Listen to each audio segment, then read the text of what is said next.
Hi everyone, Anthony Fantano here, the internet's busiest music nerd. I hope you're doing well. Today we are about to have an exclusive interview that I am very excited to embark on. It's a conversation with the one and only Miss Jessie Ware. Her fifth full-length LP, That Feels Good, is set to drop very soon this year. Her last one, What's Your Pleasure, if you guys remember, was my album of the year 2020, so this is a conversation I've been looking forward to having for a while now. Jessie, how are you doing? Thanks for coming through. Thank you for having me. It's a pleasure to finally meet you, and thank you for all the love that you gave me on What's Your Pleasure. It was a welcome surprise. Yeah, absolutely. I do want to get kind of a sense from you, since the album is not out yet at the time of this conversation, like what exactly I and the fans can be looking forward to. But since again I've been waiting to kind of talk to you about this for a while now, let's like rewind for a second and just kind of get a sense from you. What exactly caused this kind of disco and old school electro revelation in your discography to begin with? What kind of like pushed you artistically in this direction? Because obviously this was not the starkest change in sound any artist has ever had, but it was definitely a notable change in direction for you. I guess so. So for people that don't know of me, I kind of started in being a backing singer and doing dance music, and I quite quickly departed that, and I think that's probably being signed by a major label and kind of I don't know, I went and off and made a kind of melancholic soul electronic record, but I started kind of on songs with Joker and Subtract and doing things with Sampler, so it was a bit of a return to something that I felt comfortable and I felt like was slightly unfinished for me with What's Your Pleasure. And I think I looked out to the crowd on my last show of my third record, and it was at Brooklyn Steel. And it was like second night at Brooklyn Steel. And I had wonderful fans, but I was like, fuck, I need to give you a bit of tempo. I need to give you some tempo. They were like so loyal and wonderful, but I needed it too. And so for me, I kind of went back into dance music, but with a bit more of a wealth of, experience and songwriting from when I first started out, where I hadn't written a song ever. And I was being a dance vocalist and singing a song called Nervous and being like, oh God, what am I doing? So yeah, having experience, highs and lows, and actually kind of needing dance music for myself to pick myself up, really. And then the reaction of What's Your Pleasure was brilliant. It gave me huge confidence in myself and my A&R skills, because I thought I was kind of going to go out on a bang, and this is going to be a record with What's Your Pleasure that was going to kind of finish the old career, but I finished with style and tempo and substance, and then it kind of did the opposite and resurrected me a bit. And so, yeah, for me, I was like, well, I'm not going to just leave dance now because I'm having a good time. And I feel like it's resonating with my fans and new people such as yourself. And, so for me, it was just like I needed to, and I'm always thinking about in the live capacity about how I can create a show. And so I needed a new record that was going to complement What's Your Pleasure.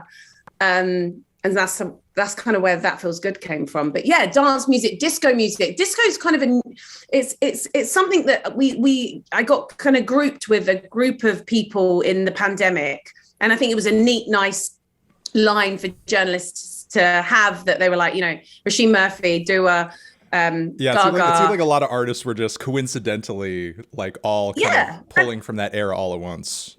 Yeah, and it was a complete coincidence, but I think it was also like a really satisfying, neat thing for journalists to write about too. Right. So it was like a rebirth, and it was, I'm friggin' happy to be grouped with fantastic women doing brilliant things. So that kind of also made this swell of interest happen too. But I thought the last record wasn't necessarily disco. I thought it was kind of a lot of it was a dance record, but of course with nods to disco. But I'm still kind of learning about disco. But yeah, I'm having a good time. So again, to kind of like further dig in on something that you mentioned there really quickly, like in your mind when you were making this record, you were kind of like in a final album mindset. Oh, with What's Your Pleasure, I was. With this one, no. Yeah, no. With What's Your Pleasure, with your last record, you were kind of like, this might be my last one, and I'm just kind of... Yeah.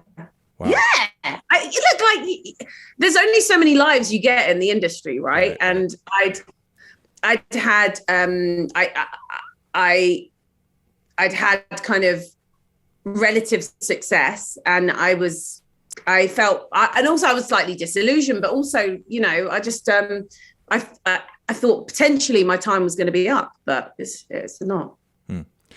So, you know, would it be safe to kind of call this record, you know, almost a sister album in a way? Because it seems like, you know, just looking at it from the title, it's almost as if it's kind of answering the question of the previous album, essentially.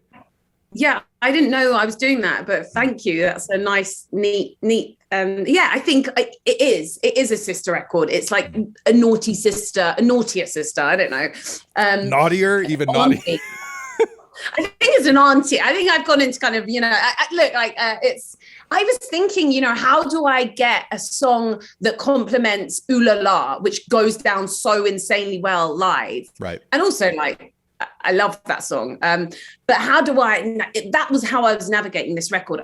I made Remember Where You Are very, at the end of the last record, I made it. I was in two minds whether I put it on What's Your Pleasure or it was kind of the beginning of this new sound for me. And I thought, no, I don't need to bank it. I can do it. I can do that again. But that was the blueprint for going forward and the onus for the sound of this record. So that's kind of why probably the first song that we wrote on this record was Begin Again, which is full of lots of vocals. It's got a kind of restlessness to it. You're going to probably hear my son shouting Hulk smash or something in a minute, so apologies. Yeah, so I wanted this color and life and warmth. I felt like What's Your Pleasure?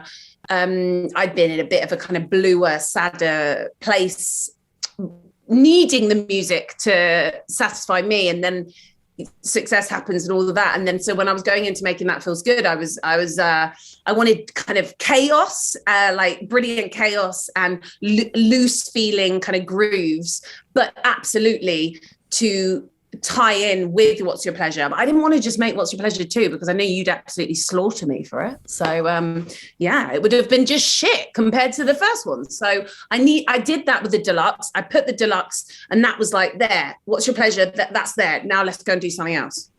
Yeah, no, I mean, again, even without having heard the entire record yet, just comparing a song like Begin Again to the rest of What's Your Pleasure, the instrumentation feels so much thicker, so much grander, and the mood is just way, way, way, way brighter. And, you know, just to kind of give us, again, a heads up as to like what we're going to be hearing on this record, is that kind of like a consistent mood change throughout this new album? Do things just feel bigger, more colorful, maybe, you know, yeah, absolutely. I mean, look, like the singles that have come out so far, Free Yourself, Pearls, Begin Again, I think they are quite bombastic for me. I'm no longer kind of hiding behind the music. My voice is at the forefront, whether you like that or not. And it's not like that on all of the record. But even like sequencing the record and how, you know, I wanted to pack a punch as soon as the album hits. Like I wanted it to be like, bang, welcome to the party. And I was kind of I was remembering amazing live moments that I'd experienced, like watching D'Angelo live at Hammersmith Apollo, going and seeing Prince at the O2. And I wanted that kind of energy as soon as you came into the record. And that's why That Feels Good starts the record. And then you've got Free Yourself on there, which people have heard, and you've got Pearls. But then I needed to kind of take it down a tone. Otherwise, I felt like people potentially would turn off because it was just like too much of a slap around the face. And that's why you've got like a song called Hello Love, which is still groove, but it's soulful. It's like me aiming to get that first dance for people that are about to have their nuptials. And it's a romantic song, but I think it needed like a breather. And that was something that I was kind of toying with when sequencing the record. It's like, how do you have these big moments without kind of fatiguing the listener? And so it hopefully takes you on a bit of a journey. But yeah, it's colorful, it's fun. It's got kind of lots of call and response, which I think I fed off when I was performing songs like Ooh La La from What's Your Pleasure, or Soul Control from What's Your Pleasure, the audience, when I played it live, it was like they were there being my backing singers, and it was so fun. And I'm greedy and I liked it, so I wanted to have more of that and more conversation on this record. So yeah, it's a very kind of generous record for everyone to kind of get stuck into. You know, What's Your Pleasure is also an album that's just like, as you were kind of referencing there for a second, you know, with the nuptials comment, it's just a record that's oozing with sexuality too. You know, would you say that's also the case for this next one, or has that, you know, mood changed a little bit as well? I don't know. What would you say? I think it's oozing like much more than just sexuality and sensuality. It's one of many things that it's oozing, but specifically in reference to the sexuality of it. I think like, I mean, like on That Feels Good, like the first song, I kind of wanted to tie in where What's Your Pleasure had gone, and there's a line that's like, pleasure is the right, and it's me and this kind of almost dominant. I mean, it's very much it's performance, a lot of it, and that's fun. It's theater in some ways, and so there's like me commanding people to feel good in whatever capacity that they can feel good, and that's many different ways. And so I wanted the story to kind of there to have been this journey. So that's pleasure is a right. There's it's full of sex. It's quite filthy, to be honest. It's innuendo and kind of not even innuendo. It's just like it's a bit filthy, and I like it. Let me ask you this, if you could kind of define this for me, because I was talking to a musician friend of mine who was talking about the ways in which you can or can't, like, consciously or subconsciously, like, impact your audience and sort of project or sort of hand a feeling to them for them to feel as they kind of like, listen to whatever music it is you're creating for them. And you're talking about all these ways in which you're kind of like trying to use the music to evoke a certain reaction from them, be it them singing along or feeling a certain thing or dancing in a certain way. Like when you go into, a record like this, is this music that you're just putting out because you're feeling it, or is there an element of it where in your own mind you're thinking, I wanted them to think this and feel this and act this way, and I'm gonna do this or sing this way or have this kind of beat in order to make them sort of feel it, or just to have this reaction out of them? Because I imagine as a musician, you're in a unique position where you can just like kind of do random things and get live responses from people out of whatever it is that you do, So it's like, as you're kind of like working in front of those bigger crowds, like, how are you kind of mastering or kind of getting a grip of like, I could do this or that, or I can learn to manipulate crowds or audiences in a certain way? Look, I'm still learning, and you go on like a Harry Styles tour where you're opening up for Harry Styles, and like those aren't your fans. Right. Yeah. That was really interesting and fascinating to do. That's true. Because like you're trying to win them over, and like there's nothing I love more than a festival slot where you don't know where it's going to go. Like those aren't all your fans, some of them are, but lots of people are punters that are going to maybe check you out for a couple of songs and be like, you know what, Cardi B's playing over there and I'm going to go there instead. Yeah. And that's okay. So I kind of like that jeopardy of that when I'm making music. I mean, particularly now that I'm making dance music, per se, kind of. I think dance music has this brilliant legacy of commanding people to do things and action, whether it's like dance, shake, move. And so I take that with a pinch of salt when I'm telling people what I want them to do.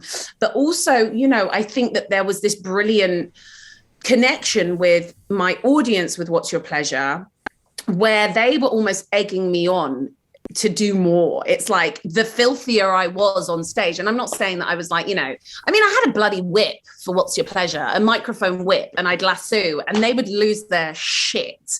And that is not what I am doing when I'm doing the school pickup. Do you know what I mean? Right. So it's kind of, it's theater, it's fun, but it was very much a response. When I was making the record, of course I make the music because it makes me feel great, and the people that I'm collaborating with, it's how we're feeling. But of course, in the back of your mind, you're thinking about those moments, those beautiful, sacred moments with your audience where you surprise and you delight and you command and so they were in the back of my mind, particularly from kind of the experience of the What's Your Pleasure tours and stuff like that. But first and foremost, you've got to like feel like you know what you're doing and what you're doing.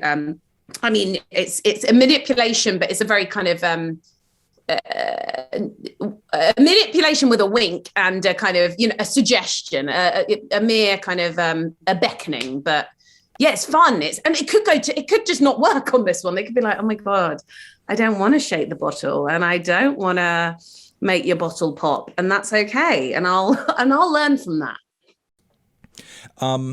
I wanted to ask, just in terms of like some of the background info on the record, are you still on this album working with Jules Buckley, James Ford, and, you know, like arrangements and production and stuff like that? Have you brought anybody else into the fold for the assembly of this record? Yeah, and I've been thrilled. So James Ford, I work with, and I got Sheila Gray, who is part of Coco Roco, who are an amazing group, ensemble, vocal, horns group. Have you heard of them? Mm. They're amazing. You're turning me on to stuff. It's like, that's good. They're amazing. And Sheila Gray did the arrangements of the horns, which I think is something that feels really dynamic and important on this record, particularly on songs like That Feels Good, or on, you know, Beautiful People and things like that. So, and Shake the Bottle. So yeah, Sheila Gray was a wonderful, welcomed addition. So yeah, that was kind of, that I'd love to do more stuff with her. Aside from the horns, would you say there's anything else like aesthetically or instrumentally that kind of like defines this album differentially from the last one? I think it's, I think it's, I mean, I'm kind of, I don't even want to say it to you. Well, I guess I'm playing with, I'm manipulating my voice in different ways that I haven't done before. I'm playing with that. I'm putting that to the forefront. I'm using my voice in different ways. I'm also, look, I'm a sucker for group vocals. So I was like crashing James Ford's and Stuart Price's computer pretty much every day, because I'd be like, another vocal, come on, I want another one. I want it to feel like a sea of people, but just because I like it, it makes me feel good.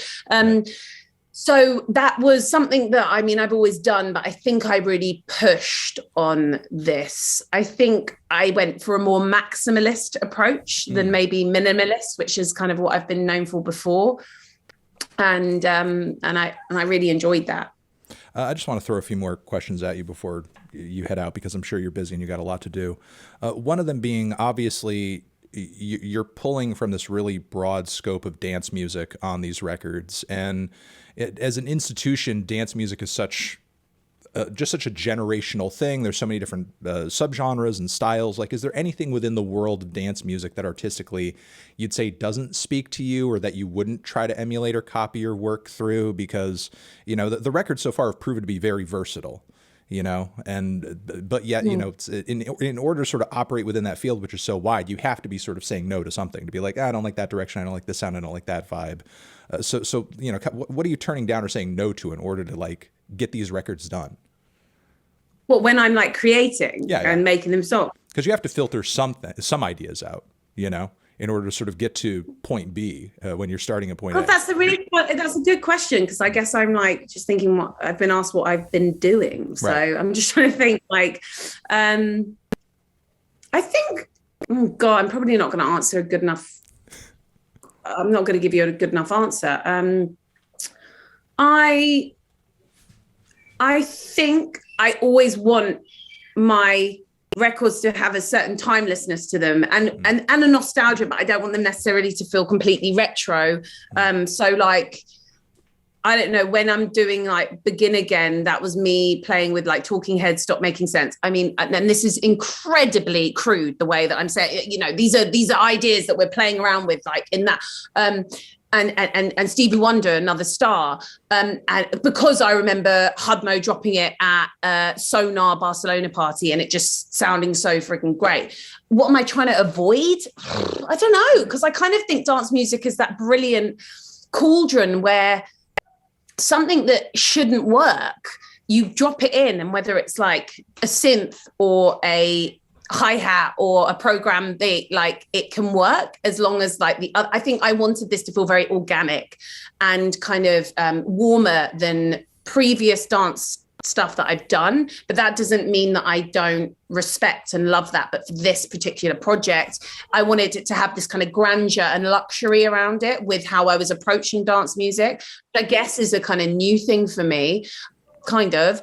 But I don't know. I haven't answered your question. I'm so sorry. No. I think talking about sort of like the nostalgic and more modern elements, does give me like an idea of kind of what you're shooting for in terms of like the vibe. Finally, I wanted to ask you, generally speaking, there's, I don't know, at least from the audience, kind of an assumption or an understanding that what artists are giving us in their music and whatever it is they're creating on some level is coming from like a personal place. And, considering like how I'm sure personally, like, things like your kids and family life and, whatever it is you do to sort of like keep yourself sane throughout the day in your own world, all of that matters so much to you. But is that anything that in your mind manifests in your music in any kind of like significant or noticeable way? Or do you feel like, your role as a mother, your, a role in a family unit, is that like completely separate and compartmentalized from like this kind of fantasy world that you're creating with your music, or do they connect in some kind of way, overlap? I guess like, hold on, you say that and I'm going to close the door because I can hear them all come back from school. One sec. And also, sorry. No, and also, if you need more time, like I think my next interview is in 15 minutes. No, this is good. Okay. Of course they overlap, but creatively, I definitely felt an emancipation delving into fantasy and escape. Not that I'm trying to escape motherhood and parenthood. Right. Although like going on tour in South America Primavera is pretty freaking great, like a great escape. But like, right. I love being a parent, but I do love this transformation that can happen when I'm in the studio or on stage, where like the domesticity of life, which I yearn and long for when I'm not having it, I can kind of put it to the side. And I think at one point I was trying to marry both. And that was quite like overwhelming and confusing for me, for audiences. It was just like, it was too much. So actually, I mean, I say that, but then in like Pearls, I state I'm 9 to 5, I'm a mother, I'm this, I'm that. So like, I'm so proud of what I'm creating and how I'm being able to do it with a family, which however archaic this sounds, feels still quite novel that I'm allowed to have it all.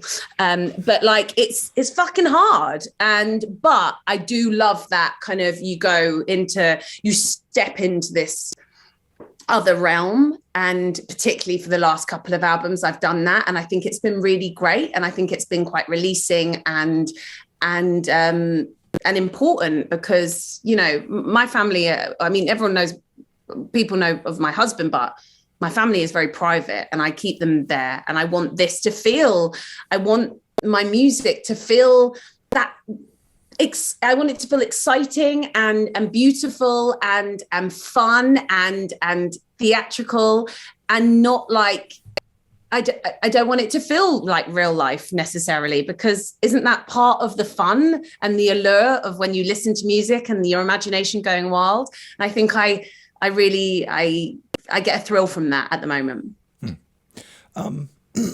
Okay, I lied. Final question. Since you said I could have a little bit more time. Of course you can. I wanted to ask you, because I'm just kind of reacting to things that you're saying. How much of your artistic trajectory past this point do you feel like you have planned out or imagined or in your mind from here, considering that, with your previous record, What's Your Pleasure, you didn't necessarily see a career beyond that album, but then obviously it hit and you got the reaction that you did. As far as, doing more music like this, doing something that goes into a different direction, or making no music at all, it's like, do you already have kind of planned out in your head what you might do next, or are you just kind of going to wait for whatever the reaction to this album is to kind of decide? I think I've got a plan. Like, I'm interested to see what the reaction is. Right. I hope it will be good, but if it's not, I've got a plan. The plan is loose. I want to do a side project with Julio Bashmore. That's something that I really want to return to. We made great music together. He's a genius, and I'd love to do that. I'd love to get some people involved in that, and that'd be a side thing. That would be dance, but maybe I really want to do a harder dance record. Maybe collaboratively with. I'd love to work with Bicep again. I'd love to do James Ford, like just going in, like and work with some really exciting producers. I think that that's something that I could do with ease, and I'd love it. And but then there's the other side of kind of the Jessie Ware side. Yeah, I want to kind of luxuriate in this world that I've created. It feels quite fabulous. And dreamy and fun and inviting. So yeah, I mean, I think side projects and harder dance tunes are definitely on the menu, but like also just like making good songs. And I am enjoying making people dance. God, I can't ever say the bloody words feels good now. It's so annoying because it just sounds like I'm bloody plugging the record. Anyway, it feels fabulous. That's literally what you're here to do. Oh God. You mentioned Bicep, you know, kind of going back to those features on those harder dance cuts, like, you know, you were earlier in your career, maybe not, I mean, Subtract, obviously great artist, but not, you know, the hardest in terms of like dance sounds, but also like, you know, Disclosure, stuff like that. Do you see yourself popping out more features like that going forward to sort of, you know, juice things up a bit? Yeah, absolutely. And I think that's the brilliant thing about dance music. It can, I mean, I probably don't have my finger on the pulse enough, but like, it's like the legacy of some of the greats that are still doing it, but then those kind of mad sounds coming from new, fresh people. I love that. It inspires me. It feels exciting. And there's always a place for a vocal on there. I feel you can always find a place, and I'm always like ready to give one. So I don't know. It feels. I'd love to work with Disclosure again. I think they're such talented boys. I'm so proud of what they've done. Like, they're brilliant. But I'd also like to find some fresh meat. Well, Jessie Ware, thank you for coming through. Thanks for talking to me about the record. Have fun with the kids and have a good rest of your day. Thank you. Thank you so much. Cheers. All right. Have a good one.